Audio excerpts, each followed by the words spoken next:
1966년 어느 가을날 저국의 서북변 압록강 기슭에 위치한 평안북도 삭죽은 남사 노동자구에서 태어난 한 소녀가 처음으로 탁구공을 손바닥 위에 올려놓았습니다. 전혀 무게를 가늠할 수가 없이 가볍고 색깔도 흰눈처럼 하얀 탁구공. 매끈하면서도 부드럽고 그 작은 주만에 꼭 쥘 수도 있는 이 탁구공에 소녀가 희망의 첫 꿈을 실어본 나이는 10살이었습니다. 그날 그는 학교 탁구 소조를 담당한 선생님에게 이렇게 말했습니다. 선생님, 전 앞으로 우리나라에서 탁구를 제일 잘하는 선수가 되겠습니다. 그의 이 말에 선생님은 옆에 있는 지구 위를 가리키며 말했습니다. 아니다. 너의 족수는 우리나라의 선수들이 아니라 전 세계의 탁구 강자들이라는 것을 알아야 한다. 그걸 명심하거라. 순간 소녀는 지구 위를 새로운 눈으로 바라보았습니다. 그리고 그 지구 위에 탁구공을 가져다 대보았습니다. 지구 위와 탁구공. 직관적으로는 그것이 한눈에 보이는 그런 차이를 두고 있었지만 내용적으로는 상상할 수 없이 아득한 차이를 두고 있었습니다. 그러나 그때 소녀가 무엇을 생각했는지는 누구도 모릅니다. 소녀가 처음으로 탁구공을 손에 쥔 그날로부터 9년 후 전설 같은 일이 벌어졌습니다. 그는 온 행성을 뒤흔든 세계 탁구 여왕이 됐습니다. 그가 바로 노력영웅 인민체육인 이중 세계 탁구 선수권 보유자 박영순 선수였던 것입니다. 당년 19살의 세계 탁구 여왕으로 이것은 명실공히 기적이었습니다. 그가 10살의 야심에 차 바라본 지구는 드디어 조선에서 태어난 19살 처녀의 존재를 알게 됐고 그의 심 앞에 경탄했으며 그의 승리에 찬사를 아끼지 않았습니다. 일본의 한 출판물은 이렇게 썼습니다. 조선 박영순 선수는 세계 탁구 선수권 대회 여자 단식 경기에 처음으로 혼자 참가하였다. 지난 시기 조선 탁구는 남자가 강하였다. 1960년대는 조선 남자들이 활약한 시대였다고 말할 수 있다. 그들은 탁구 종목을 시작한 지 몇 년 만인 제26차 세계 탁구 선수권 대회에 참가하여 12위를 하여 단번에 1급 대열에 들어섰으며 제29차 세계 탁구 선수권 대회에서는 2위를 하였다. 반면에 여자는 전혀 실적이 없었다. 그런 조선이었기 때문에 사람들은 조선 선수인 박영순이 우승하리라고는 생각지 못하였다. 때문에 세계 탁구계에 준 충격은 그만큼 컸던 것이다. 소유럽의 한 통신은 이렇게 또 전했습니다. 19살에 지구를 정복한 박영순. 얼굴도 아름다울 뿐 아니라 백조의 날개같이 율동적인 걸어치기 또한 우아한 하나의 예술이었다. 전 세계가 사랑한다.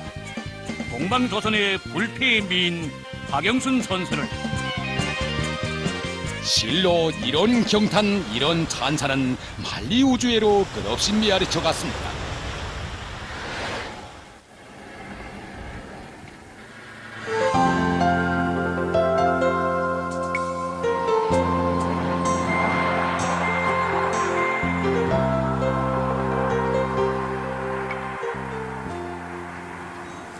여기 평양국제비행장 항공역사는 나라의 대문이나 같다고 볼 수 있는데 이 대문을 거쳐 박영순 동지가 세계와 겨루기 위해 저국을 처음으로 떠났던 때가 언제였습니까?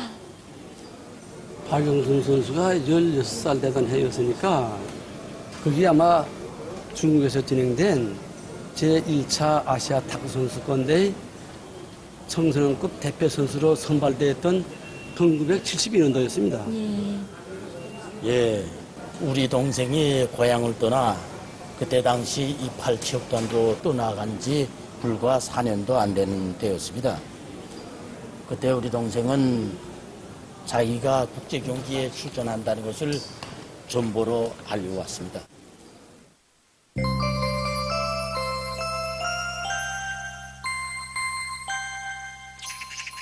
이보라고. 전보가 왔어, 전보.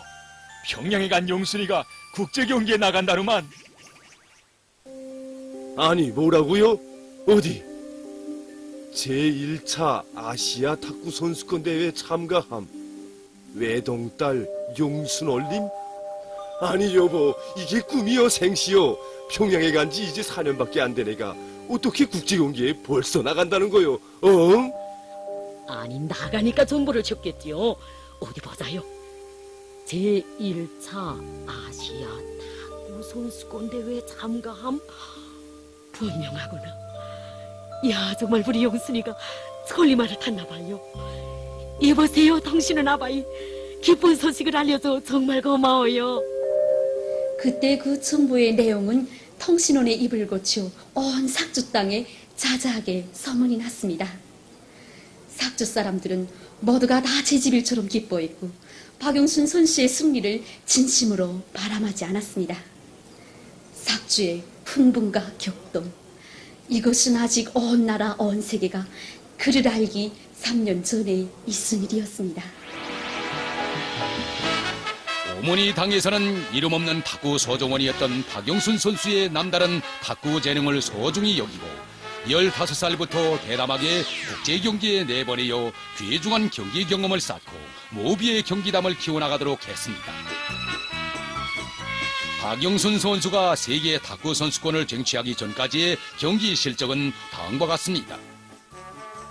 1972년 중국의 베이징에서 열린 제1차 아시아 탁구 선수권 대회 청소년 경기에 처음으로 참가하여 여자 단식 경기에서 3위를 하고 같은 해 전 인디아 탁구 선수권 대회에 참가하여 여자 단식 1위, 여자 복식 1위, 혼성 복식 경기에서 1위를 쟁취하는 성과를 거두었습니다.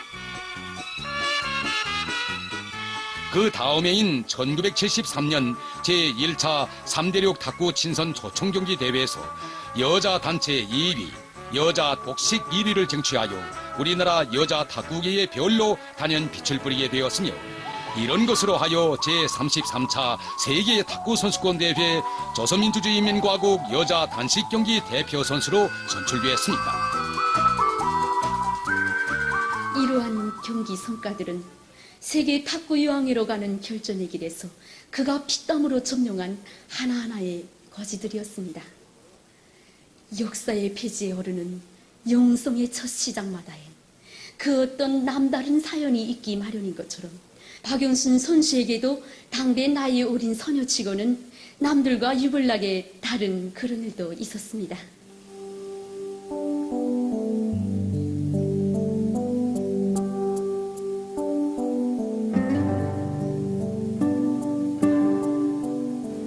우리 용순이가 처음으로 탁구공을 치게 된 데는 남다른 사연이 있습니다. 원래 우리 동생은 어릴 때부터 무용과 음악에 취미가 있었던지라 학교 체육무용 소조에 들어가려고 했댔습니다.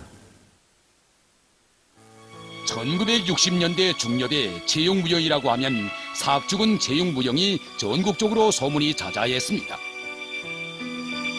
언제인가는 평양 학생소년공전에서 열린 전국 학생 체육무용 경연회까지 참가하여 1등을 한 적도 있었습니다. 하여 삭주 땅에 딸을 둔 집 어머니들은 다 학교 체육무용 소조에 자기 딸을 놓으려고 했습니다. 어린 소녀 박영순의 어머니도 여기에서 예외로 되지 않았습니다. 이러한 때 어느 날인가 본 청소년 탁구 경기가 있었습니다. 원래부터 우리 동생은 예술 공연이든 체육 경기든 구경이라면 끼니를 번질 정도로 좋아했습니다. 더구나 이번 경기에 자기 학교 선수들이 참가한 것으로 해서 더할 나위가 없었습니다.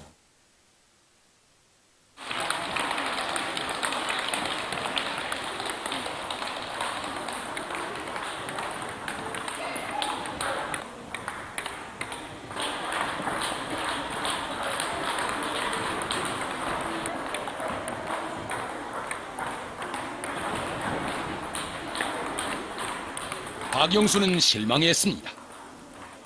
자기 학교 선수가 연속 실점을 당하니 맹랑함이 그지없었습니다. 응원할 기분도 나지 않았습니다. 아직 나이는 어려도 학급 반장으로서 언제나 앞자리를 차지해야 정상인 것으로만 여겨온 승벽심이 강한 박용순에게 있어서 학교팀의 참패를 인정한다는 것은 참기 어려운 일이었습니다. 하여 나어린 박용순은 한 학급의 미양이에게 자기는 체육무용을 그만두고 탁구 소조원이 되겠다는 것, 사람은 필요하면 결심을 제때에 바꿀 줄도 알아야 한다고 이야기했습니다. 이렇게 되어 박용순 선수는 탁구예로의 첫 발자국을 내딛게 됐습니다.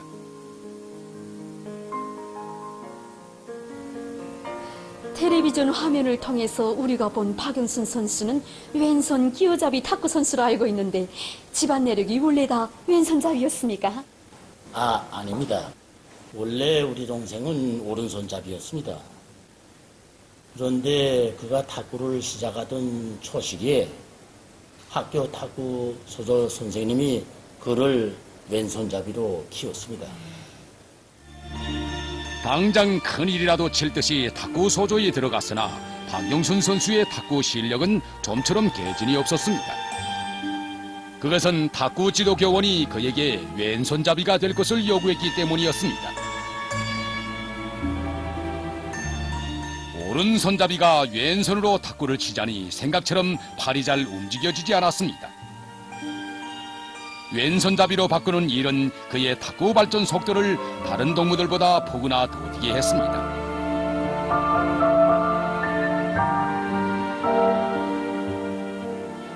탁구 소조원들의 훈련 경기를 보러 왔던 학교의 교장도, 담임 선생님과 학급반의 동무들, 그리고 박용순의 부모들도 실망하지 않을 수 없었습니다.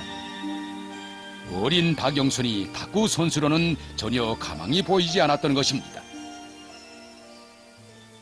그때 우리 동생이 탁구 소조에 들어가 훈련하는 데 대해서 제일 뒷다리를 잡아당긴 건 유감스럽게도 바로 나였습니다. 왜냐하면 동생이 밤늦게까지 훈련하다가 오게 되니 집안의 모든 일은 다 도맡아 내가 해야 했고 또 동생이 없으니 심심하기도 했습니다. 어떤 땐 어머니가 직장에서 늦게 돌아오게 되면 밥도 내가 지어야 했습니다. 그러나 박용순에게는 쉽게 쉬어들거나 물러서리하지 않는 남다른 기질이 있었습니다. 왼손잡이의 완성을 위해 훈련은 물론 수저지는 법도 왼손으로 다시 익혔으며 바느질도 왼손으로 했습니다. 지어 빨래도 왼손으로 하다가 오른손을 빨래방치로 내리쳐 상한 일도 다 있었습니다. 우리가 얼마 전 박용순 동지의 고향에 갔을 때 마을의 한 노인이 이런 이야기를 들려준 적이 있었습니다. 어느 날 어린 박용순은 부모님들에게 족제비가 대체 어떤 짐승인가를 물었습니다. 마을에서 사는 한 영해군인 아저씨네 집에서 많은 토끼를 기르고 있었는데 족제비가 달려들어 며칠에 토끼 한 마리씩 해치우고 달아났기 때문이었습니다. 영예군인 아저씨가 애지중지 키우는 토끼를 또 한 마리 해치우고 갔다는 이야기를 들을 때마다 마을에 늙은이건 아이건 걱정하지 않는 사람이 없었습니다. 나어린 여학생 박용순은 그때 이런 결심을 했습니다. 그 족제비를 내가 기어이 잡아 없앨 테야. 이렇게 되어 집에서 학교로, 학교에서 집으로 오가면서도 돌 팔매질 연습을 직심스레 했습니다.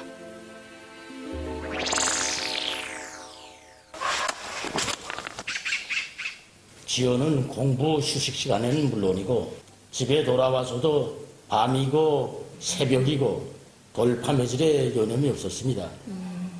나중에는 학교 탁구 소조에도 가지 않고 돌파매질에 여념이 없는 동생을 놓고 사람들 속에서 이제는 용순이가 탁구에서 손을 들고 나앉았는가 하는 소문까지 돌았습니다.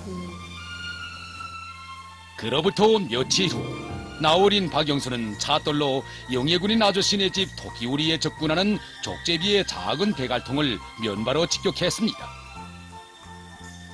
그때 나어린 박영순이 돌로 족제비를 잡았다는 놀라운 소식은 삽시 온 마을을 마치도 호랑이를 잡은 마을처럼 크게 들썩이게 했습니다.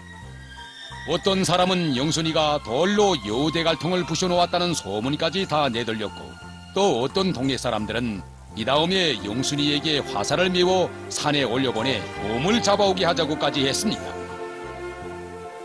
그때 마을의 용해군인 아저씨는 토끼를 해치는 족제비를 기어이 제 손으로 잡겠다고 탁구 소저에도 가지 않는 용순이를 위해서 족제비를 잡아다 몰래 토끼 우리 밑에 놓아두었던 것입니다. 그런 것도 모르고 토끼 우리에 족제비가 왔나 해서 가만 가보던 용순이가 족제비를 발견하고 돌을 던져 면바로 맞췄던 것입니다. 예. 이곳을 숨어서 지켜보던 용해군인 아저씨가 용순이가 쩍제비를 잡았다 하고 크게 소리를 치면서 이웃집들에 붙여 소문을 내지 않았습니까? 예, 이렇게 동생이 직성이 풀리게 한 다음 용해군인 아저씨는 자 용순이 이제는 탁구 소조에 가야지 하고 등을 떠밀어 보냈습니다.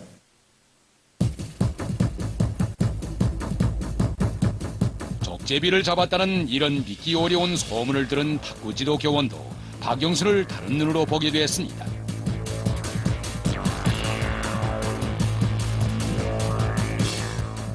그의 어린 가슴에서 타오르는 정의감의 불씨를 보았고, 일단 결심한 목표를 위해서는 끝까지 돌진하고야만 강력한 의지력을 보았던 것입니다.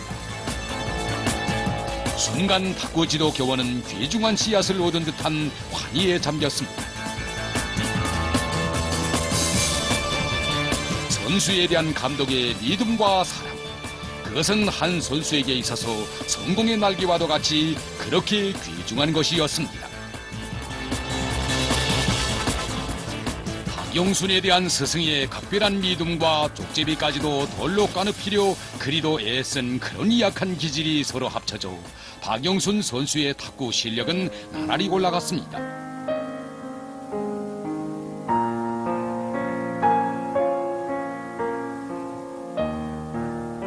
당시 평안북도 삭주군 남사중학교 탁구 전문화 소조에는 우리 동생과 함께 박영호, 오영수, 정복순 선수들이 있었는데 훗날 그들은 모두 국가종합팀에 망라돼서 나라의 탁구 기술 발전에 크게 기여하였습니다. 특히 그 가운데서 박영호 선수는 박영순 선수와 함께 국제 경기대회에 출전하여 1등의 금메달을 여러 개 쟁취했습니다.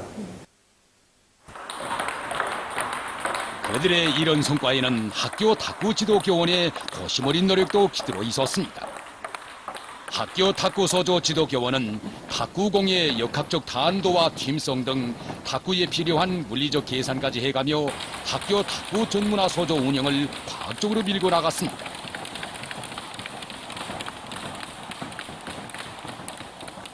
그는 나어린 박영순 학생이 같은 소조의 체격이 큰 박영옥의 본을 따 밀어치기만을 하려 하자 영옥동무와 영순동무의 체격은 서로 다르다. 그러니 영순동무는 밀어치기가 아니라 고로치기로 자기의 특기를 연마해야 한다라고 이야기하면서 물리학적 계산으로 그 리치에 대하여 차근차근 납득시켰습니다. 남달리 수학적 두뇌가 좋은 박영순은 탁구소조 선생님의 이런 설명들을 인차 이해하고 왼손 끼어잡기로 걸어치기 기술을 한치 연마해 나갔습니다. 박영순 선수에게 있어서 아버지는 정신적 힘의 자양분이기도 했습니다. 총각 시절 속도빙상 선수였던 아버지는 사랑하는 딸에게 아시아에서는 처음으로 겨울철 올림픽 속도빙상 경기에서 유럽의 강자들을 꺾고 은메달을 쟁취한 한피라 선수에 대해 자주 이야기해주곤 했습니다. 아버지는 사람이 하자고 결심만 하면 못해낼 일이 없다. 한피라 선수는 22살 나이에 아시아, 아프리카, 오세안주를 대표하여 제9차 겨울철 올림픽 경기 대회에 참가하였다. 그때 경기 조직자 측에서는 아시아에서 온 이름 없는 선수가 무슨 등수권 내에 들겠는가 하면서 한피라 선수를 경기 주로가 녹아 질적질적하기 시작한 제일 마지막에 출발시켰다. 그런데 그런 불리한 속에서도 그는 번개처럼 내달려 단연 2등의 용의를 쟁취하였다. 아마 경기 주로가 좋았더라면 그는 1등을 했을 수도 있었을 게다. 겨울철 올림픽 역사에서 동양인으로서는 처음으로 등수권 내에 들어 온 세계를 깜짝 놀래우고 조국의 존엄을 떨친 그런 처녀처럼 너도 훈련만 열심히 하면 얼마든지 세계 무대에 나가 천리마 조선의 용의를 떨칠 수 있다라고 신심을 주곤 했습니다. 나무의 정수리를 향해 쏜 화살보다 달을 향해 쏜 화살이 더 높이 날아오른다는 말이 있습니다. 나어린 박영순 선수는 한피라 선수를 고울로 삼고 기어이 세계 탁구계를 놀래울 야심으로 훈련에서 무서운 힘을 발휘했습니다. 그리하여 그는 탁구채를 손에 잡은 지 단 1년 만에 박영옥, 오영수, 정복순 동무들과 함께 군 종목별 중학교 체육 전문화 소조 탁구 단체 경기에서 1등을 하여 상으로 선풍금을 타가지고 학교의 개선 장군 마냥 들어섰습니다. 그들이 민들레 피어나는 고향의 언덕길에 들어섰을 때 마을에 용이 그린 아저씨가 학급의 미항이랑 동무들과 함께 덩급 앞까지 나와 박영순 동지를 비롯한 학교 선수들의 가슴에 들꽃다발을 안겨주었습니다. 박영순 동지는 그날 선수에게 있어서 승리란 개인의 것이 아니라 고향과 모교, 동무들과 부모님들과 함께 나누는 기쁨이고 긍지이고 그것으로 오는 무한한 행복임을 알았습니다. 이런 승리의 감정을 안고 그해 12월 박영순 선수는 또다시 박영옥, 오영숙 학생들과 함께 삭주군 대표팀으로 평안북도 체육전문화소조 경기에 출전하여 전국적으로 한다는 신의주 팀까지 꺾고 단체 1위를 하는 혁혁한 성과를 거두었습니다. 이렇게 단 2년 사이에 군과 도를 벗어나 전국의 명수급에 당당히 들어서게 된 박영순 선수는 주체 57 1968년 10월 12살 어린 나이에 일약 28 체육단, 오늘의 4.25 체육단에 입대하게 되었습니다. 원래 박영순 동지를 평양으로 데려오려고 제일 먼저 시도한 사람은 당시 평양시 체육단 백옥희 감독이었습니다. 1968년 평양에서는 전국인민체육대회가 열렸는데 청소년 탁구 경기에서 평북의 12살의 어린 소녀 박영순 선수와 18살의 개성 선수와의 결승 경기는 만 사람의 이목을 집중시켰습니다. 내가 영수돔으로 처음으로 알게 된 거는 1968년 전국인민체육대회가 있은 그때라고 생각됩니다. 그때 평북도 하고 개성하고 경기를 하고 있었는데 영순돔과 출전하고 있었습니다. 그 영순돔은 그때 깎아치기를 하는 어린 처녀가 깎아치기를 하는데 얼마나 손목을 잘 쓰는지 야 전문 선수 못지않게 깎아치기를 잘 배웠구나 하고 생각했습니다. 자기 경기하다가 하나 배기니까 자기 사람들인데 와서 야 이건 안 하니? 하더니 탁구채를 흔들어 그러더니 거기다 신발 벗어놓고 가서 정열적으로 경기하는 것이었습니다. 이 경기에서 박영순 선수는 비록 2등을 했지만 탁구 전문가들이 관심은 하나같이 이 신비한 소녀에게로 돌려졌댔습니다. 그 시기로 말하면 중앙체육단들에서는 탁구의 적야를 실현하기 위한 시도들이 있었던지라 학교 탁구 지도교원은 평양에 올라온 김에 이 어린 박영순 선수를 아무 중학급 체육단에나 보내자고 생각했습니다. 하여 그는 평양시 체육단 백옥희 감독을 따라갔지만 그것 책임 감독과 기술부 단장은 영순이 나이가 너무 어리다. 몸도 아직 약하다. 한 1, 2년 후에 보자라고 하는 바람에 돌아서고 말았습니다. 여기에 반발심이 난 탁구 지도 교원은 박영순을 데리고 다른 체육단에도 갔지만 거기에서도 역시 같은 식으로 보류됐습니다. 그는 28 체육단에까지 가보려고 했지만 어린 영순이의 마음에 또 아픈 상처를 입힐까봐 좀처럼 결심을 내리지 못하고 끝내 그의 손목을 잡고 삭주로 내려오고 말았습니다. 그런데 삭주에 오니 당시 28체육단 김희진 탁구 감독이 와 있었습니다. 저희 아버지는 박영순 동지를 데려올 때 일을 자주 쳐가면서 그때 삭주에 내려가게 된 것은 세계적인 탁구 강자를 키우자면 전망성 있는 어린 학생들을 선수로 뽑아 기초교육을 잘 주고 튼튼히 단련시켜야 한다고 하신 위대한 장군님의 교시를 받들고 항일혁명투사 어백령 동지가 박영순 학생을 데려올 때 대한 임무를 주었기 때문이라고 했습니다. 박용순 학생을 28체육단에 데려올 때 대한 어백령 동지의 임무를 받은 김희진 감독은 즉시 신의주까지는 기차를 타고 가고 신의주부터는 정수행 버스를 갈아타면서 박용순 선수의 집에 도착했습니다. 가는 곳마다에서 나이가 어리다, 몸이 약하다 하며 거절당한지라 마음도 몸도 몹시 지쳐버린 박용순의 앞에 김희진 감독이 나타났을 때 그는 목이 꽉 미어지고 눈물이 나왔습니다. 그러면서도 한편으로는 좀처럼 믿어지지 않았습니다. 하여 간절한 소망이 어린 목소리로 이렇게 물었습니다. 아저씨, 누구십니까? 정말 솔테리러 왔습니까? 여기에 김희진 감독은 벌신벌신 웃으며 말했습니다. 나로 말하면 1211고지 용사지. 물론 전쟁 때 말이다. 지금은 전쟁 때에 다 쏘지 못한 탄화를 탁구탄으로 바꾸어 선수들의 탁구체에 재워주고 있는 28체육단 탁구 감독 김희진이지. 1211고지의 용사. 박영수는 이 말에 부쩍 마음이 통했고 믿음이 갔습니다. 이수복 영웅의 시 하나밖에 없는 조국을 위하여를 그리도 애송하고 난 박영순이었기 때문이었습니다. 의혹과 걱정으로 얼음같이 하얗게 질려있던 그의 얼굴에는 드디어 타오르는 여명과 같은 그런 아름다운 홍조가 서서히 비키기 시작했습니다. 이어 김희진 감독은 짐짓 정색한 어조로 지금 항일혁명투사 어백령 동지가 박용순 동무를 기다리고 있어라고 말하며 12살의 어린 소녀를 동무로 엄숙히 불러주었습니다. 박용순을 맞이한 어백령 동지 역시 박용순 동무 정말 반갑소라고 그를 꼭 품어 안아 주었습니다. 박용순 동지의 운명의 줄은 바로 이렇게 열리게 되었습니다. 활주로우로 달리다가 푸른 하늘로 솟구치는 처음석 비행기처럼 그의 탁구 실력은 당시 28체육단 1회에 입대하도록 비약적으로 날아오르게 되었습니다.